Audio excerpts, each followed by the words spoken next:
एक गरवारे हाईटेक पर और बताइए, ये पूछ रहे हैं कि 4260 का टारगेट के लिए एंट्री कर सकते हैं क्या करंट मार्केट प्राइस पर? सर देखिए, इंडिगो जैसे हमने डिस्कस किया था 5800 टूटने के बाद 5500, 5035, 4626 कल का लो ही बना है।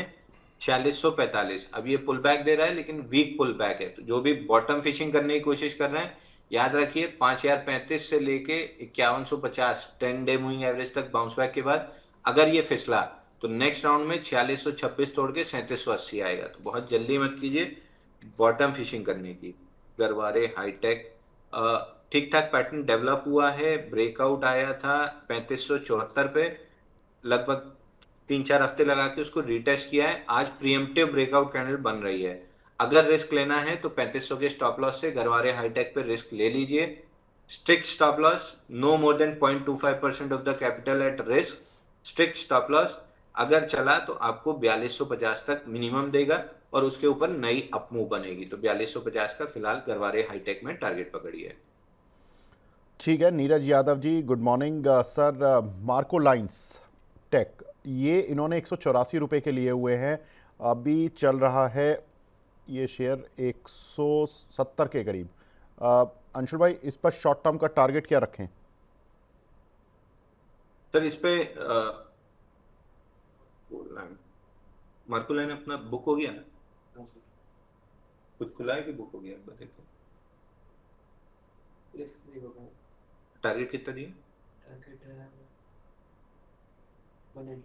सर इसमें स्टैंडर्ड डिस्क्लेमर, क्लाइंट्स लॉन्ग हो सकते हैं। कल हमने बाई कितने में दिया था? 161 में बाई दिया है, रिस्क फ्री हो चुके हैं। ऊपर में समवेयर अराउंड 180 से 185 की जोन तक जाते हुए दिख रहा है। ठीक है, ठीक है। अगला सवाल हमें मिला है केपीआई एनर्जी पर, मंजीत जी का। इसमें फ्रेश बाइंग की जा सकती है क्या 1 साल के विजन के लिए? केपी, अच्छा केपीईएल।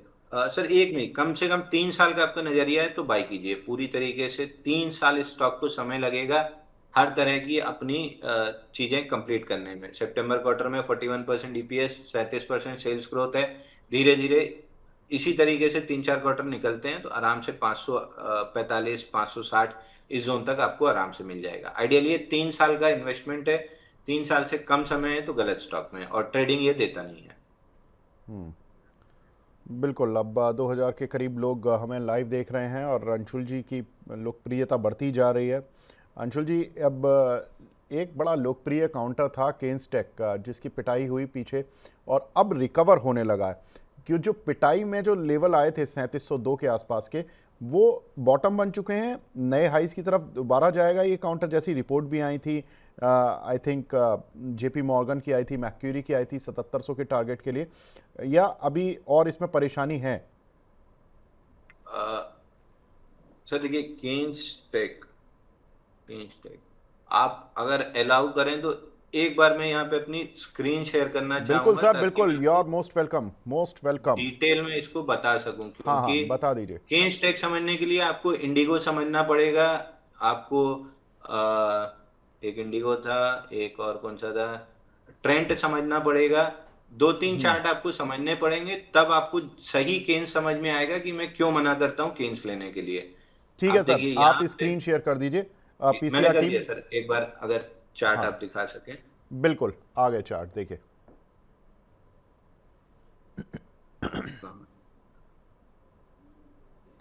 अंशुल जी, ये जो ऊपर वाला चार्ट है, उसी पर बात करोगे ना आप? हाँ, जो नीचे भी दो ऊपर दिख वाले रहे पर हैं, उसको सही। उनका, उन पर नहीं करे हुए ना? वो वीकली और मंथली है, बहुत जरूरी नहीं है। अगर आप एक टाइम फ्रेम भी ढंग से उसको अच्छा रीड अच्छा, कर लेते हैं तो आपको बहुत ठीक जरूरत है। नहीं ये जो अब पड़ेगी। आ रहा है स्क्रीन पर, ये डेली चार्ट है, ये राइट? डेली 1 डे लिखा है ना, ये 1 डे, 1 डे मतलब ठीक है, डेली। हाँ ठीक है। वो सर बहुत ही दूर है मेरी नज़रों से, उतनी हाँ, शार्प नज़र नहीं है, लेकिन हाँ ठीक है। अच्छा ये, ये देखिए अच्छा बीच में जो केन्स, आपने लिखा है 1D, बिल्कुल ठीक है। हाँ, हाँ, मैं अब वो ये ब्लैक देखिए वाले देख रहा केन्स था में साइड ये में। हाई के पास जब ये फेलियर आया था, यहाँ पे हाई के पास जब यहाँ फेल होना स्टार्ट हुआ था, यहाँ से आपको निकल जाना चाहिए था। अगर नहीं निकले तो यहाँ पे जब मूविंग एवरेज क्रॉसओवर हुआ वहां से निकल जाना चाहिए था। क्योंकि दोनों केस में आपका जो पहला टारगेट खुला था वो ये स्विंग लो खुला था, जो अभी वर्टिकल ड्रॉप के साथ टेस्ट हुआ है। तो जब इतनी ओवरहेड सप्लाई बिल्ड होती है ना, पुल बैक मरा मरा सा आता है, और जब वापस डाउन लेग आती है तो बहुत तेजी से इनको तोड़ते हुए 2451 तक आती है। अब आप ये कहेंगे होगा कि नहीं होगा, मुझे कैसे पता, आगे का तो राइट साइड का डेटा है नहीं, लेफ्ट साइड आप खाली मतलब पंडित के तोते की तरह कार्ड निकाल के बता दिए कि आपका शनि भारी है कि मंगल भारी है। इसके लिए सबसे अच्छी चीज होती है एग्जाम्पल्स रीड करना।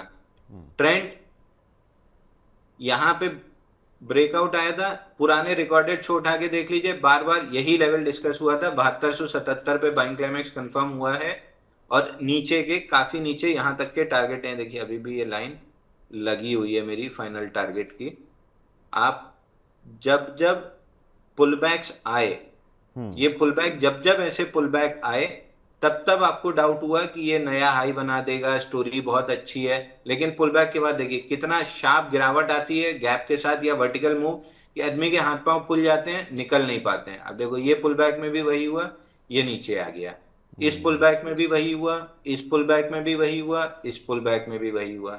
अब कुछ लोगों को डिक्सन पे शिकायत थी कि डिक्सन बहुत बढ़ गया, आपने तो बोला था 7400 के ऊपर नहीं जाएगा। ठीक है, मैं थोड़ा सा गलत हुआ, मेरे को लग रहा था यहां जाके रुक जाएगा, लेकिन छोटी सी चीज मैं भी मिस कर गया कि ये कप एंड हैंडल पैटर्न दिखा के लॉन्ग्स को एंटाइज किया जा रहा है, क्योंकि अगर माल छोड़ना है, मैं बड़ा प्लेयर हूं, मेरे पास 25-50 करोड़ शेयर हैं, तो ये ब्रेकआउट दिखा के जब रिटेल बाई करेगा तब मेरे को माल छोड़ना आसान हो जाएगा। फिर आप देख रहे हो वर्टिकल ड्रॉप छोटी पुल बैक, वर्टिकल ड्रॉप छोटी पुल बैक, वर्टिकल ड्रॉप छोटी पुल बैक, वर्टिकल ड्रॉप छोटी पुल बैक। तो 10,600 का जो लेवल हम डिस्कस कर रहे हैं, ये आराम से आपको हर छोटी छोटी पुल बैक के बाद वर्टिकल ड्रॉप आते हुए दिखेंगे। 10,600 का लेवल हम यहां से लाए स्विंग लो से, तो ये भी कोई लेवल ऐसा नहीं है कि मुझे लगता है लेफ्ट साइड में स्विंग लोस आपके सपोर्ट होते हैं। ये आ गया एक चार्ट, और मेरे को याद नहीं आ रहा है, बाइंग क्लाइमेक्स वाला,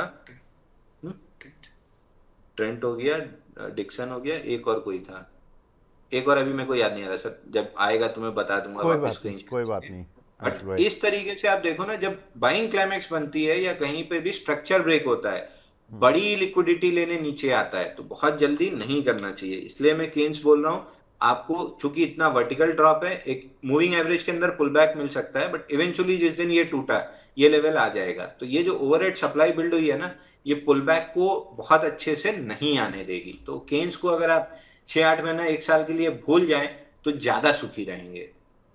अच्छा अंशुल भाई, एक चीज़ जो केन्स के चार्ट में जो आप वॉल्यूम दिखा रहे थे, जो सेलिंग वाले वॉल्यूम थे वो बहुत ज़्यादा थे, और जो बाइंग वाले वॉल्यूम थे वो बिल्कुल ड्राइड अप थे। तो मतलब एक कम वॉल्यूम के साथ चला और ज़्यादा वॉल्यूम के साथ गिरा है, तो यानी कि माल खाली हुआ है इस काउंटर पे। सर माल तो बिल्कुल खाली हुआ है, अगर आप इतनी बड़ी सेलिंग देखेंगे तो रिटेल तो यहाँ पे buy on dip buy on dip buy on dip करता गया, जो जनरली हर कोई आके बोल जाता है बाई ऑन डिप, तो रिटेल करता गया, इंस्टीट्यूशन माल छोड़ता गया। अब जब पुल बैक आएगा तो सबको लगेगा कि नई तेजी आ गई है, तो उसमें और इंस्टीट्यूशन माल छोड़ेगा, फिर 3800 टूटेगा, 2450 आ जाएगा।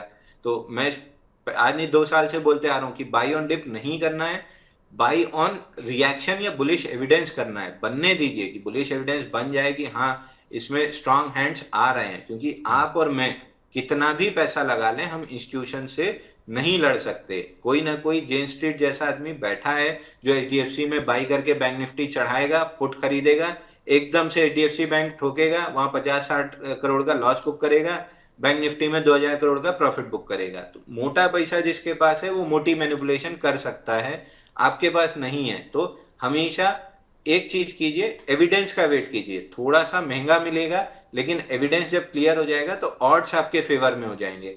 कभी भी बॉटम पकड़ने की कोशिश मत कीजिए, टॉप पे बेचने की कोशिश मत कीजिए, एविडेंस बनने दीजिए। टॉप से थोड़ा नीचे बिकेगा या बॉटम से थोड़ा ऊपर मिलेगा, कंफर्म मिलेगा, स्टॉप लॉस कटने की प्रोबेबिलिटी कम होगी। चलिए, आज काफ़ी अच्छी अंशुल भाई के साथ ये पाठशाला भी हो गई, और लोगों को देखो एजुकेट होने का मौका भी मिल रहा है। और अंशुल भाई जो समझाना चाहते हैं, अंशुल जी जिस तरह से, वो हम अब चार्ट के माध्यम से ये थोड़ा सा हम 5-10 मिनट का सेशन ले लेते हैं, जिससे कि लोगों को समझ आए कि वो गलतियां कहाँ कर रहे हैं। देखो, आप ज़रूरी नहीं है कि आप रोज़ आओ, क्वेश्चन पूछो, एक ही सवाल पर रोज़ पूछो, समझो चीज़ों को। उससे ज़्यादा फ़ायदा है आपका। और आप जब समझ जाओगे तो आपको ज़रूरत नहीं है फिर आप अंशुल जी की तरह तो नहीं, लेकिन मतलब अंशुल जी जितने तो नहीं, सर लेकिन हाँ मैं ये बोल सकता हूँ कि अंशुल जी की तरह काफ़ी कुछ हद तक चीज़ें कर सकते हो। सर एक एक एक चार्ट और मैं आपको शेयर करके एक चीज और दिखाना चाहूंगा हाँ। कि हाँ। प्रोबेबिलिटी कैसे चलती है। अभी मैंने आपको इन्फोबीम बाय दिया। अब ये हाँ। इन्फोबीम चलेगा या नहीं, मेरे को नहीं पता। चल सकता है, हाँ बिल्कुल चल सकता है। अब क्यों चल सकता है, ये देखो आप, ये ब्रेकआउट पॉइंट आया, हाँ। ब्रेकआउट के पहले का एक्शन देखो, ये बड़ी बार थी, इसके हाँ। बाद ये 4 इनसाइड बार बनी, आज हाँ। ब्रेकआउट बार बनी। क्या हाँ। ये चल सकता है, क्या ये चलेगा? May be, may be. अब ये मे बी में मेरे को इतना कॉन्फिडेंस क्यों है, मैं आपको फिर वही बताता हूं कि एग्जाम्पल्स रीड कीजिए। यहां पे क्या हुआ था संदुमा में, संदुमा में जब यहां ब्रेकआउट आया था, ये क्या हुआ था, सेम है, rally to resistance, 4 inside bar, 5 inside bar, उसके बाद बूम बूम करते हुए संदुमा जब यहां से ब्रेकआउट लिया, कितना चला, 11 दिन में 41% चला। 11 दिन में 41% चला। अगर ये यहाँ पे हुआ है तो मैं एक्सट्रापोलेट कर रहा हूं ना कि यहाँ पे जब ये हुआ है, यानी अगर ऐसा होता है तो ऐसा होता है, ऐसा होता है तो ऐसा होता है। यहाँ क्या होता है, जब बड़ी ब्रेकआउट बार बनती है या नियर रेजिस्टेंस बड़ी वॉल्यूम बार बनती है, उसके बाद 4-5 इनसाइड बार बनती हैं, तो प्रोबेबिलिटी क्या है, कंफर्म नहीं, प्रोबेबिलिटी, हाँ, प्रोबेबिलिटी क्या है, 40% चलने की। नहीं चला तो क्या होगा, मेरा 5% का स्टॉप लॉस ले जाएगा। तो मेरी रिस्क रिवॉर्ड क्या बैठ रही है, 5 के सामने 40, मतलब 1:8 की। तो मैं अगर 1% की रिस्क ले रहा हूं अपने कैपिटल पे, तो मेरे 1 लाख में से 1,000 की मैंने रिस्क ली, या तो मेरा 1,000 चला जाएगा, या 8 टाइम्स रिटर्न मिलेगा, तो 8,000 रुपये मिल जाएगा। 8,000 रुपये अगर मैंने यहाँ पे संदुमा में ले लिया, मान लीजिए 8,000 रुपये मैंने संदुमा में ले लिया, और फिर इन्फोबीम में मैंने 1,000 की रिस्क ली, क्योंकि सेम पैटर्न बना हुआ है। ये मान लीजिए नहीं चला 40%, ये 4% चला, मैं रिस्क फ्री हुआ, उसके बाद स्टॉप लॉस कट गया, मेरे घर से कुछ नहीं गया। मान लीजिए कि ये 40% चल गया, तो मैंने 1,000 की रिस्क ली, मेरे को 8,000 मिला। 2 सौदे में 2,000 की रिस्क लेके 16,000 कमा लिया, यानी अगले 16 स्टॉप लॉसेस का फंड मेरे पास यहाँ इकट्ठा हो गया। अगले 16 ट्रेड मेरे स्टॉप लॉस भी कट जाए तो मेरे घर से कुछ नहीं जाएगा। और मान लीजिए कि लेते ही ये वर्टिकल रिवर्स कर गया और मेरा स्टॉप लॉस खा गया, तो मेरा 1,000 गया। तो मैंने सेम पैटर्न संदुमा में प्ले किया था, 8 टाइम्स, मतलब 8 आर मिला, यहाँ पे 1 आर चला गया, तो 2 सौदे किए, सेम पैटर्न पे किए, एक में बिल्कुल। चला गया, एक में नहीं चला गया। अब इसमें डिफरेंस क्या आया, मैंने पैटर्न से प्यार किया कि नियर रेजिस्टेंस बड़ी वॉल्यूम बार, इंस्टीट्यूशन कैंडल, उसके अंदर 4-5 इनसाइड बार, ब्रेकआउट पे 30-40% चलता है, तो मैं पैटर्न से प्यार कर रहा हूं ना, मुझे संदुमा से प्यार है ना इन्फोबीम से प्यार है। कल अगर ये स्टॉप लॉस खा जाए, अब रोज सवाल पूछेंगे इसका क्या करना है, भाई पैटर्न इतना था, स्टॉप लॉस या टारगेट दो में से एक चीज हो गई, खेल खत्म। इन्फोबीम से मेरे को मतलब नहीं है, मेरे को पैटर्न से मतलब है। पैटर्न है, बिल्कुल। अच्छा है, पैटर्न नहीं है, खराब है, बात खत्म। As simple as that. बिल्कुल ठीक है सर। आपकी ये एजुकेशन क्लास 2000 से ज़्यादा लोग लाइव देख रहे हैं, बहुत अच्छी बात है। अब कुछ सवाल और ले लेते हैं फटाफट से। क्रॉस पर आपकी राय माधव जी पूछ रहे हैं। क्रॉस, KROSS, क्रॉस सर 159 के सपोर्ट से डबल बॉटम और स्वीप बना के चला है, 50 डे मूविंग एवरेज तक बाउंस बैक आना चाहिए था। क्रॉस का चार्ट पढ़ लीजिए, आपको केन्स में समझ में आ जाएगा कि अगर बाउंस बैक प्ले करना है तो कैसे करना है। ना मैं इसमें करता, ना मैं उसमें करता। 50 डे मूविंग एवरेज आ गया है, अगर स्ट्रेच हुआ तो 187 तक जा सकता है, बट अभी बॉटम नहीं लगा है। और अभी अगर मान लीजिए 159 बॉटम बन भी गया है, तो बेस बनाने में कम से कम 2-3 महीने का समय लगेगा। तो क्रॉस में बहुत जल्दी कुछ नहीं करना है। अगर आपके पास रखा है तो 187 के पास दोबारा सवाल पूछिएगा। ठीक है। एक हमारे दर्शक हैं, प्राइम मेंबर हैं, सिद्धार्थ नाथ जी। पहले तो गुड मॉर्निंग सर। इनका टीडी पावर सिस्टम पर सवाल है सर। 801 रुपये के लिए हुए हैं लॉस, और MRPL 185 रुपये के लिए हुए हैं। बोल रहे हैं कि लॉस बुक नहीं करेंगे, मेरे बाय प्राइस में आने में कितने दिन लग सकते हैं?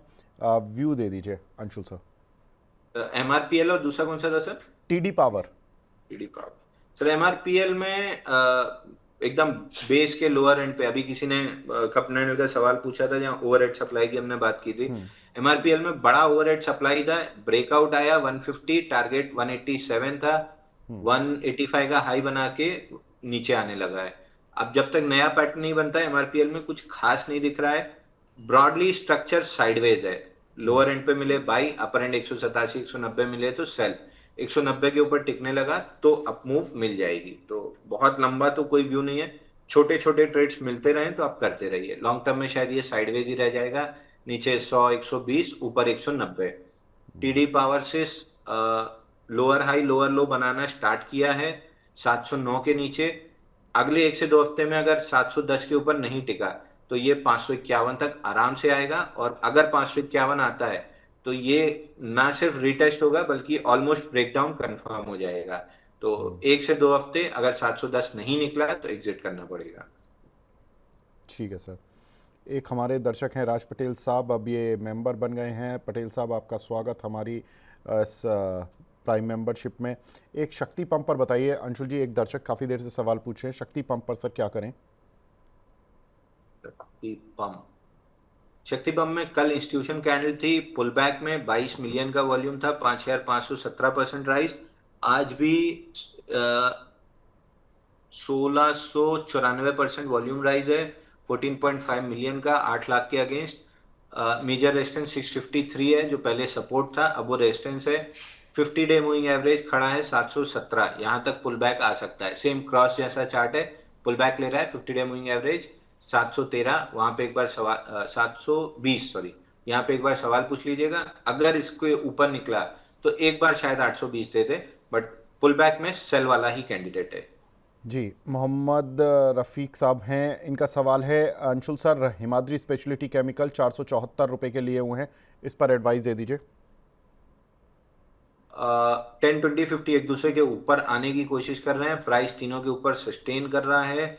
4 दिन से टाइट रेंज है, 480 निकला तो एक वर्टिकल मूव आपको 526 तक की मिल जाएगी। वीकली पे रेंज यही है, 437 527।